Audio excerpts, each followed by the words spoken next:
Picture this, you just spent 30 minutes making a beautiful piece of salmon. You've read all the articles about how omega-3s help with focus, calm and sleep. You're excited, you put the plate down, and before your child even sits, they say, yuck, it smells like garbage. We've all been there. If you have a child with autism or ADHD, you know that a new food isn't just a snack, it's a sensory event. The smell is too loud, the texture is too slimy.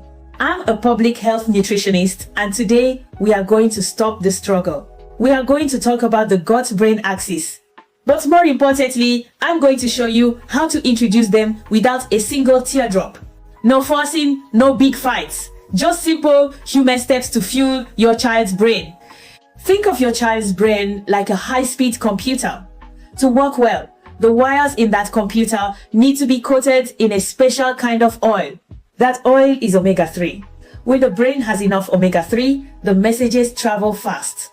Your child can focus better. They can handle a change in plans without a meltdown.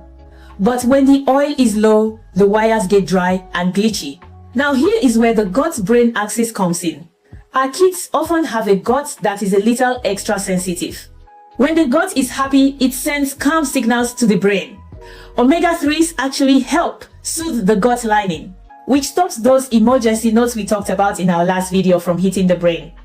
It's a win-win. But how do we get it in them? Our first mistake as parents, we want them to eat it right away. For a sensory sensitive kid, that is too much pressure. The first step is what I call the visual halo. We put a tiny piece of the food on a learning plate near them. Maybe a chia seed or a small flake of fish. They don't have to eat it. They don't even have to touch it. They just have to get used to looking at it. We are teaching their brain that this food isn't a threat. Once they can look at it without feeling scared, we move to the smell test. If they can smell it without running away, we've already won half the battle. The second step is my favorite, flavor camouflage. We want the brain to get the nutrients without the scary fishy taste.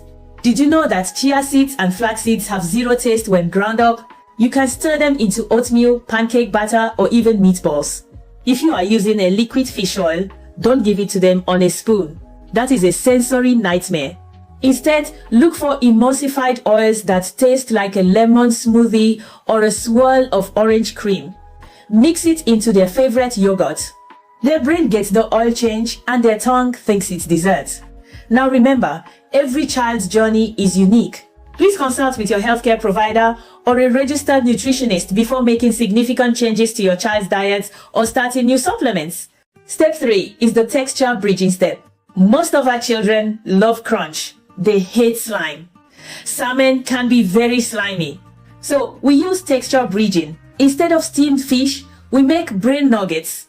We take that salmon, mash it up with some mashed potatoes or gluten-free breadcrumbs and bake it until it is super crunchy.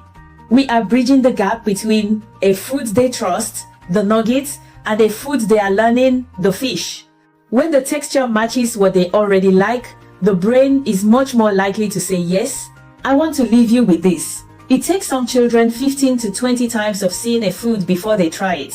If they spit it out today, it is not a failure. It is just practice. You are doing an amazing job. You are looking for ways to help your child thrive, and that makes you a hero.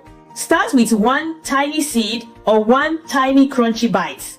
Now to recap, remember the following. Brains need omega-3s to stop the glitches.